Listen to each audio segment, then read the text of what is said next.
Excusez-moi, juste une dernière question. Le ministre polonais a semblé insister sur la politique commune de défense. Oui, mais c'est un sujet qui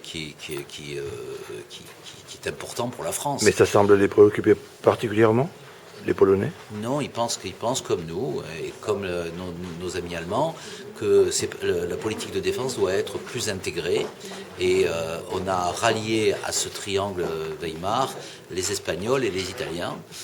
Bien sûr, les Britanniques sont frileux sur cette démarche, mais nous ne devons pas pour autant ne pas continuer nos efforts vers une coordination de notre politique de défense et de sécurité. Une des avancées, donc, c'est d'avoir convaincu deux autres partenaires, l'Espagne? Non, c'est pas aujourd'hui que ça s'est fait, ça s'est fait il y a quelques mois, mais on continue à travailler sur ces sujets et on avance de manière pragmatique. L'important de ces sommets ou de ces réunions, c'est pas qu'on sorte avec une grande décision, c'est qu'on mette en œuvre de manière pragmatique et de manière efficace l'ensemble des décisions qui ont été prises. Et quelquefois, par exemple, si vous prenez la mise en place du marché intérieur avec les 12 piliers qu'a défini Michel Barnier, si on le met en place et qu'on arrive à le mettre concrètement en place, eh bien, on fait une avancée en termes de croissance et en termes d'emploi.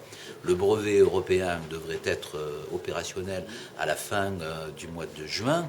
Si on a un brevet européen, ça va donner au monde de la recherche une dynamique forte et donc une croissance à terme.